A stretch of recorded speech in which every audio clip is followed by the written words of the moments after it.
Good afternoon, welcome to London. We're here at the Navigate event that Sailpoint have been hosting here today.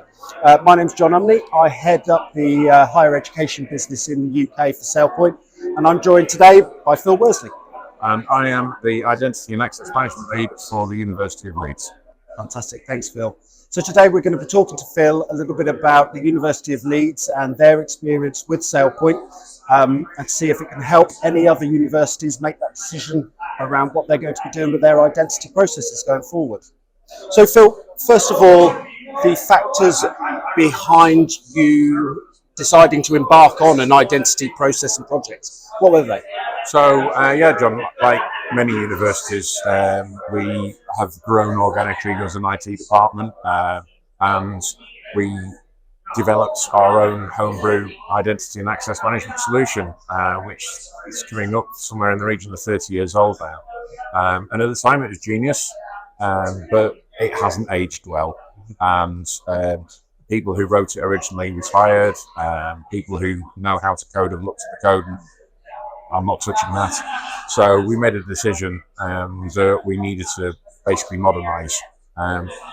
Multiple different reasons. The legacy platform uses TLS, transport protocols that are going end of life. And also what we were finding was it was no longer being the source of identity. What people were doing is they were linking their applications to anything that could provide identity. So we've got applications talking to our SAP, applications talking to our student information system, and then applications talking to those and to talk to those.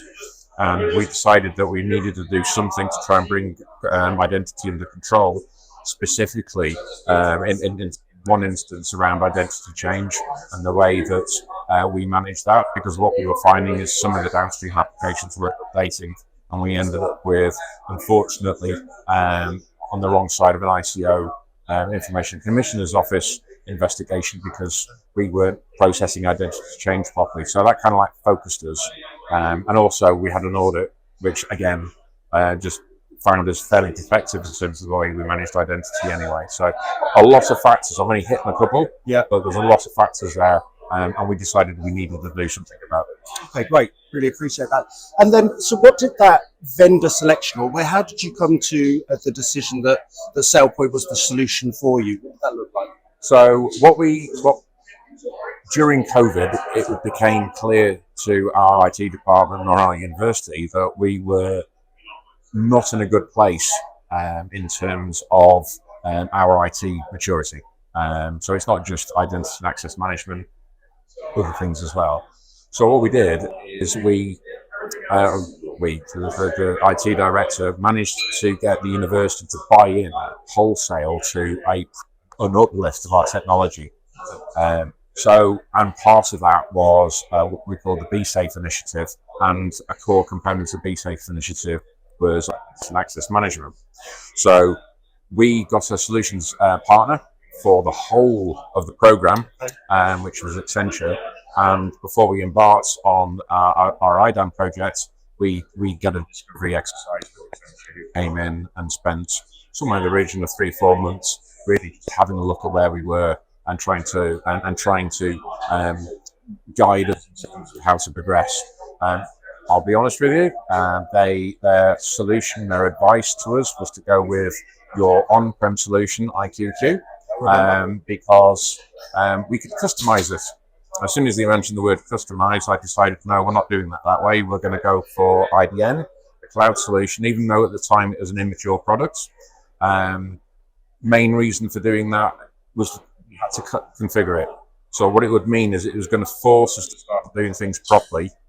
It was a harder path, but ultimately it is the best path, I believe, for us. And I think it is. It's difficult, but we're getting there. Good to hear. So what benefits are you looking to derive from the project, further from kind of the first question that we had? Yeah, so as I said at the beginning, there was more, we need to have a single source of identity, okay? So that's the first one. We need to have better control of joiners, movers, leavers. We need, and we want to start looking at things like role-based access control. Our current systems can't do that. And to do all of these things and a whole load of other things, we need to have a platform that allows that, and identity now will act as that platform. and will allow us to do and to invest time and technical expertise into the areas we need to move. So things that we want to do is we want to have control over identity. We want to automate that. So whereas at the moment a lot of manual activity goes on in terms of onboarding a member of staff or offboarding them, which we're not very good at, to be honest with you. What we're now doing is we're the business in control of that. So our HR system will inform us who's a member of staff. Yep. IDM will then provision it. When our ERP goes to the next version for HANA, it's SAP, we were looking at putting roles within S4. And when we've got the S4, when we've got the roles in there, we can then say, okay, well, actually, what does that role need? So we can then go through full RBAC, etc. So there's an awful lot of this.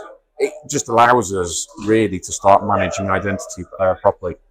I could go through all the product features, but I'm sure your viewers will be able to do a Google. I appreciate that. We've been working together for a couple of years. Yes. Which has been a fantastic couple of years of working together. What advice or what have you learned during those 2 years that you maybe wish you knew before you embarked on this project? So for a number of different reasons, I was new to identity and access management when we embarked on this. We'd had 3 failed projects prior to me being brought on board. I was brought on board as essentially because I'm stubborn and I get things done. And I have very good relationships with the business. I've been at the university for a long time. So that was a reason. That's sort of my introduction to doing identity and access management. Stop the question, sorry. You've learned or any advice? Sorry, learned. So, but the key things in terms of what I have learned is, number one, talk to a lot of other universities if you can, if you've got that capability. So one of the things I found coming to Navigate, for example, today was I've had been able to engage with a lot of universities. I have already talked to a few of them because you put me in touch with them today, but a lot of universities, we all have different problems. And actually, as well, and other customers, and stuff in the public sector, you all have different problems. You're all coming from different challenges. You're at different paces of the journey as well. Different paces of the journey. Yeah. And I think being able to talk to some of these people gives ideas as well. And I think it's just, even if you're like a prospect, you're thinking of going to Sailpoint, a lot of times what we do as universities, we go and talk to the universities. And I basically say, talk to as many universities as you can. And I possibly should be saying this, whether or not they're a Sailpoint customer, even if they're going with one of your competitors' products, because that way you hopefully will find somebody you can empathise with in terms of their starting position, but also what they're doing, and get ideas about approach. Because we've gone down a particular path, and that's very, very different from some of the other universities' approach, which is actually quite mind-blowing, to be honest with you. At the same time, really interesting and things that I can learn from. But the end goal is the same for everyone, right? It is, and I think it is. And I think, yes, you want control over identity, but then there's what else you can then do. So obviously, IDN opens up a whole plethora of, well, we can do recertifications, we can do role-based access control, which we've already talked about. We can do things around artificial intelligence in terms of learning the behaviours and trying to get some get information back to allow us to better manage our estate, etc., etc. So I think there's an awful lot we can do with it. And I think it's the start of the journey for us. I think other people may be slightly more mature in other areas. So I've talked to one university, are really, really good in terms of role-based access control, and they're actually basically just doing a lift and shift and being able to stick it into Sailpoint platform. We're not there, so it is really interesting. So it's be inquisitive, ask questions, totally, get people's opinions. Yeah, absolutely. And be nosy. Yeah, be nosy. And again, I was new to IDAM, so having those conversations has helped me learn faster. It's how I learn. And there's will be people out there who are identity and access management specialists, but unless you've actually started looking at the modern tool sets, don't base your knowledge and what you may know of something maybe you put in 10 years ago. Oh, everything's moved. Yeah, yeah, brilliant. Now, as I said before, we've been working together for a couple of years, so it'd be really interested for me to hear your thoughts on what the Sailpoint experience has been like. So pre-sales, post-sales, how you felt about the whole 2 years of working together. You can be honest. I can be honest. Yeah, it's been really good. I think so overall. I think the overall experience has been really good. It's been good to have you as my account manager, effectively, working in parallel with my CSM, my customer success manager, and basically ensuring that at each stage of what we're trying to do, we're supported and you make me feel listened to, which is great.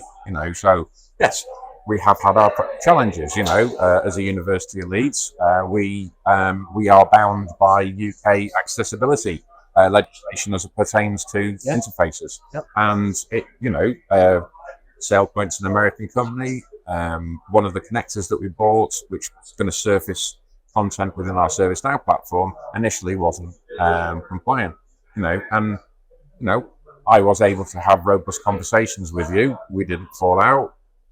We had a mature conversation, and you helped me get America's solution, and it's got put into the development. And you've come back and said, "Hey, Phil, it's now accessible." So, and I've had a chat with your head of product development today, and that's going to be built into all your future releases. So, having as a customer, being able to go back and challenge, and then have people listen to you, not brush you off, is really, really powerful thing. Brilliant. No, I really appreciate you spending some time with us. Thank you for the last couple of days. It's been great. Thank you very much, Phil. Thank you very much, John.